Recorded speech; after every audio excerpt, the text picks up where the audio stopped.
Bom, estamos voltando então com a segunda parte da parte 3 do Propósitos Quarentena. Tinha muito assunto para pouco tempo, a gente resolveu cortar no meio. Então agora nós voltamos aqui com o Nélio Bilatti. Vamos refletir aqui um pouquinho mais. Seguimos o barco, certo, Nélio? Certo, muito bom estar aqui com vocês de novo, continuando, mas de novo, né? Porque eu também vejo novamente, né, isso tudo e reflito mais.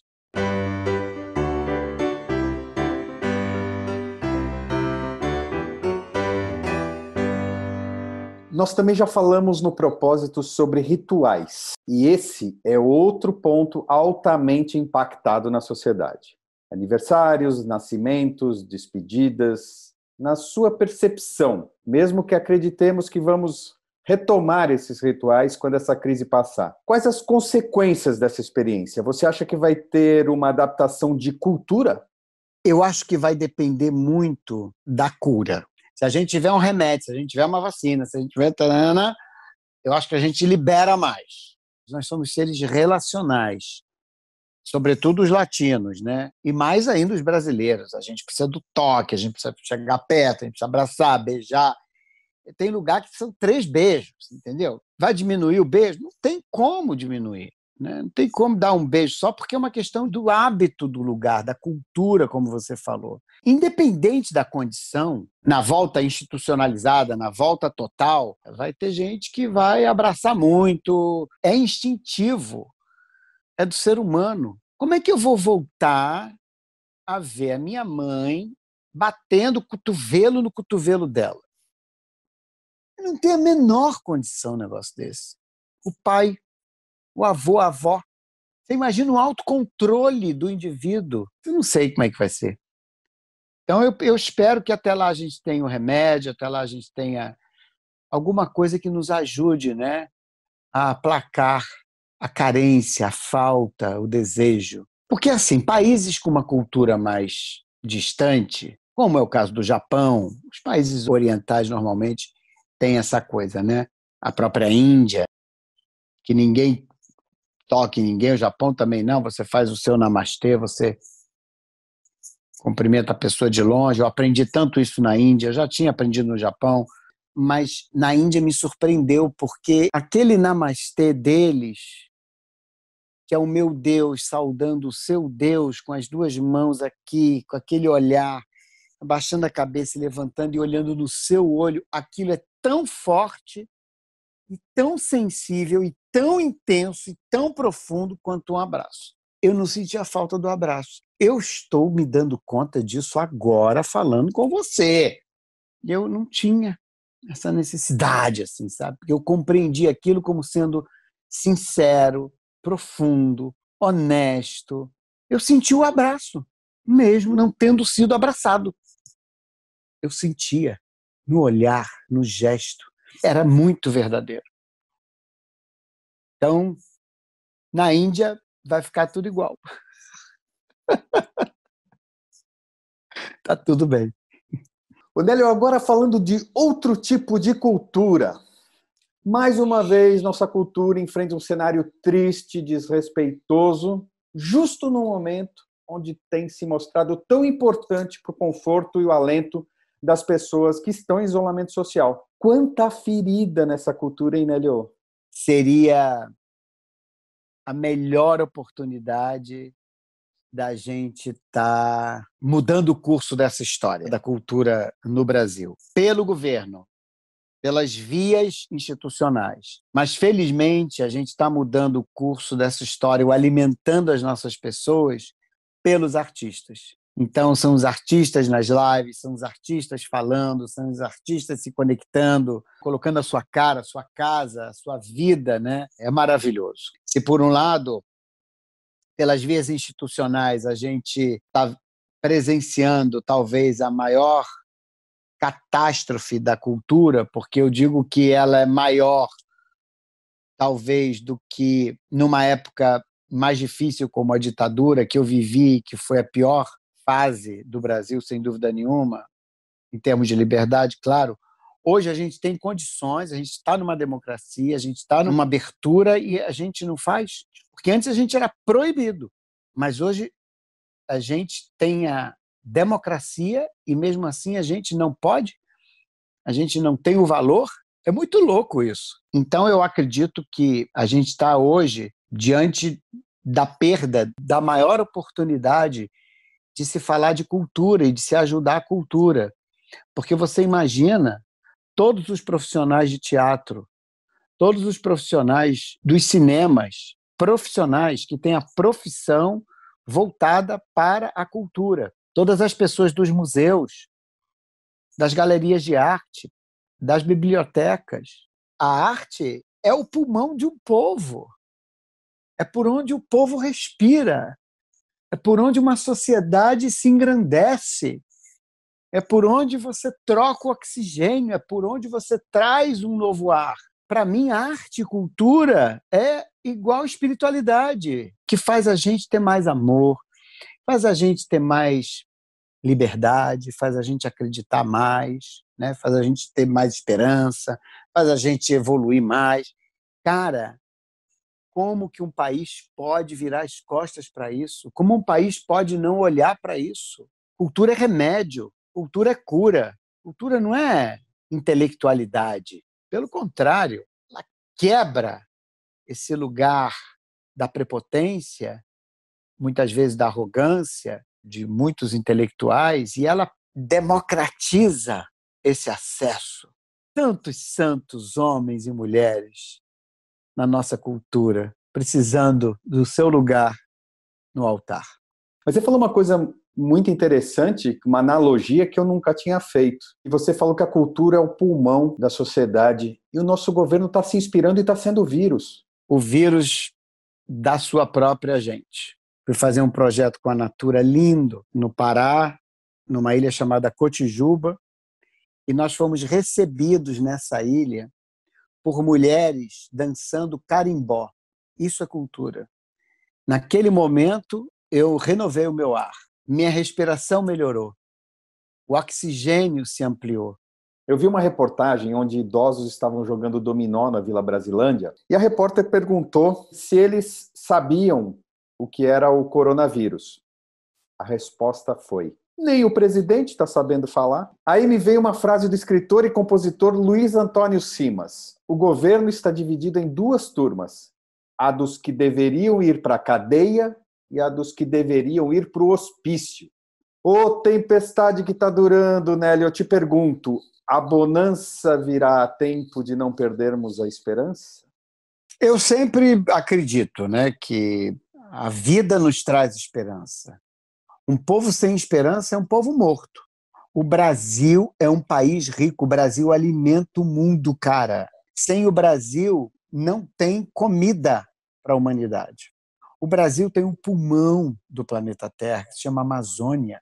Então, como que a gente pode estar subjugando esse país diante de tanta riqueza por interesses que definitivamente não estão conectados ao benefício do país e da população brasileira?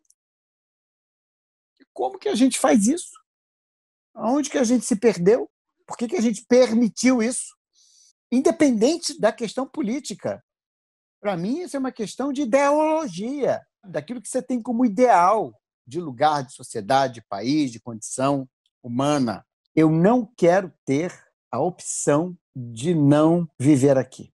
A Carla Lima, via canal Propósitos, escreveu: sou nova aqui e tô adorando, tá me fazendo um bem danado. Fala sobre insegurança, por favor. Carla Lima, será que ela vai ouvir? Sorriso, insegurança. Infelizmente, nós, seres humanos, a gente nasceu e vive com uma necessidade de querer saber tudo, querer controlar tudo, querer prever tudo. Esse momento traz exatamente o oposto. A gente não controla nada, a gente não sabe de mais nada e a gente não consegue prever mais nada. O que gera uma insegurança. Esse momento está trazendo para nós o maior nível de complexidade da humanidade, pressão para a gente resolver essa complexidade toda com habilidades emocionais. Não é o momento da gente trazer, pelo menos como indivíduos, habilidades técnicas. Não existe manual para lidar com isso. Existe ferramenta e repertório emocional, que depende de cada um. Quanto mais tranquilidade interior, quanto mais amor próprio, quanto mais autocompaixão, autoconsciência, menos eu vou estar inseguro. Começa com a gente, pelo amor que a gente tem por nós, pelo valor que a gente dá para a gente, pelo valor que a gente dá para as pessoas mais próximas da gente. Quanto mais eu estou pleno de mim, menos eu necessito ter seguranças externas. A gente escuta isso a vida inteira, ó, não confia em ninguém, hein? Aí você cresce, você vai para o mundo e fica inseguro diante dos outros e diante das situações porque nunca confiou. Mas a confiança, meus queridos, começa por nós. Esquece o externo. Se quiser resolver insegurança, não é olhando para fora.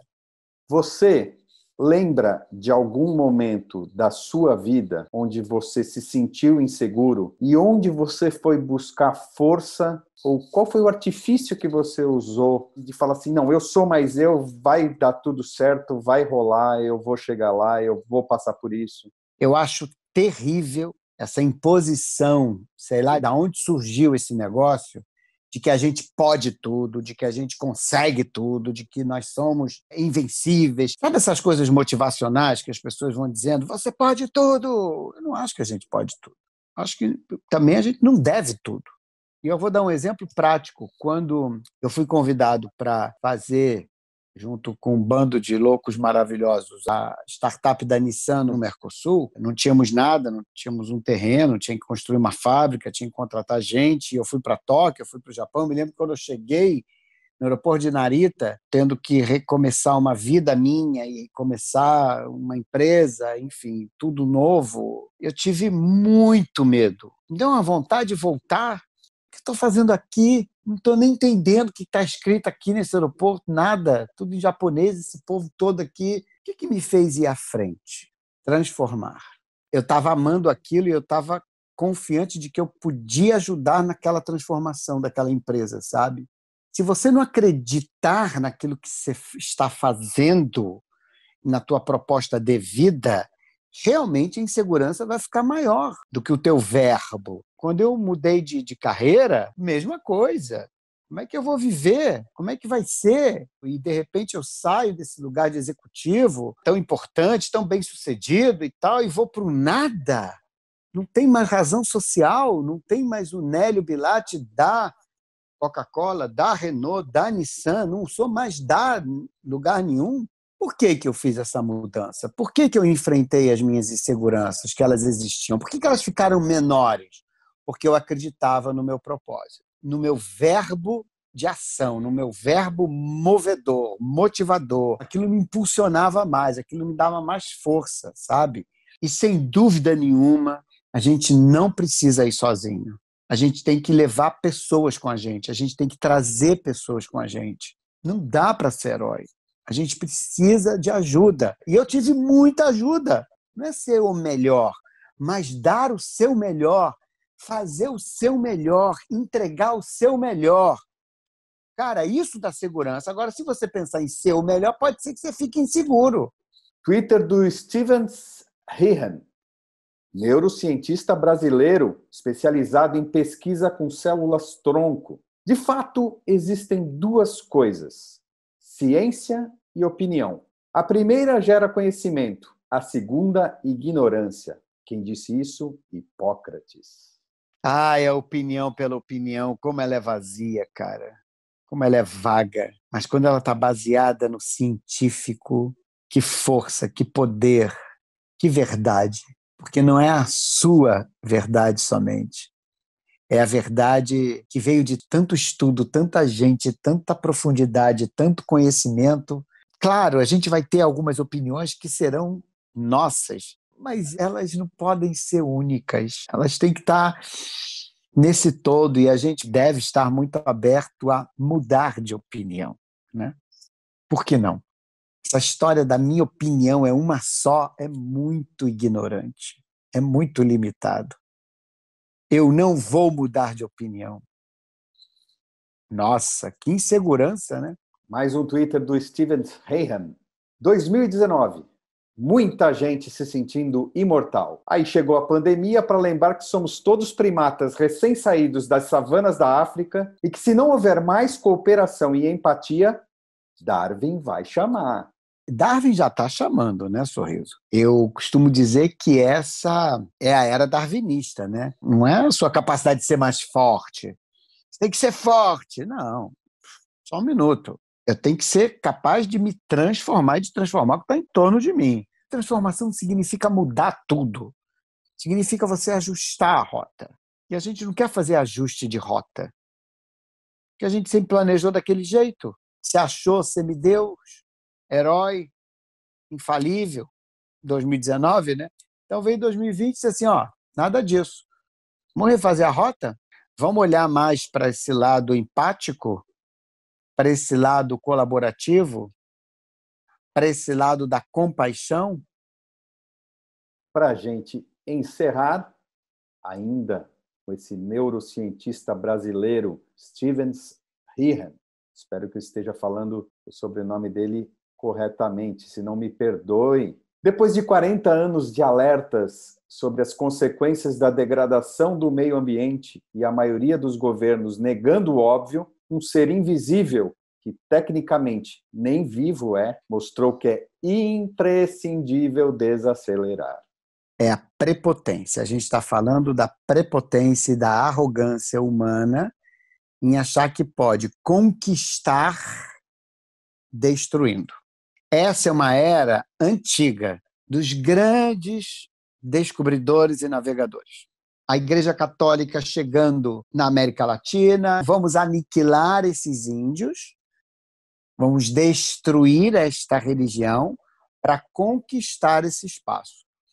Não existe mais espaço para isso. Esse negócio ficou antigo, isso é velho. E a gente insiste em cometer o mesmo erro de outra forma. O assediador e o assediado, só mudou isso. O assediador somos nós, são os governos, e o assediado é a natureza. Você não precisa destruir para conquistar. A nova era vai ser a era de ajustar para conquistar, de adaptar para conquistar, de conseguir melhor e não mais. Tem uma diferença muito grande. Esse é o desafio. E a gente vai aprender na dor ou no amor. Por enquanto, hoje a gente está aprendendo na dor. Vamos ver se futuramente, né, a gente aprende sem tanta dor assim. Se a gente pode aprender pelo amor. Nélio, obrigado por mais essa conversa, esse bate-papo aqui, onde o objetivo maior é falar um pouco dos propósitos das nossas vidas, e aprender um pouco com você, refletir e, quem sabe, sair um pouco melhor ou simplesmente diferente de tudo isso. Acredito que o melhor remédio está em se ouvir, está em ouvir o outro, está em não julgar, que a gente saiba mais da gente, que a gente saiba mais do outro, que a gente saiba mais da nossa sociedade, que a gente saiba e queira mais um mundo melhor, né? Pessoas melhores. Obrigado, Sorriso, mais uma vez. A gente vai conseguir sair dessa. Não tenha dúvida. E seremos melhores. Sinta-se abraçado. Namastê. Isso.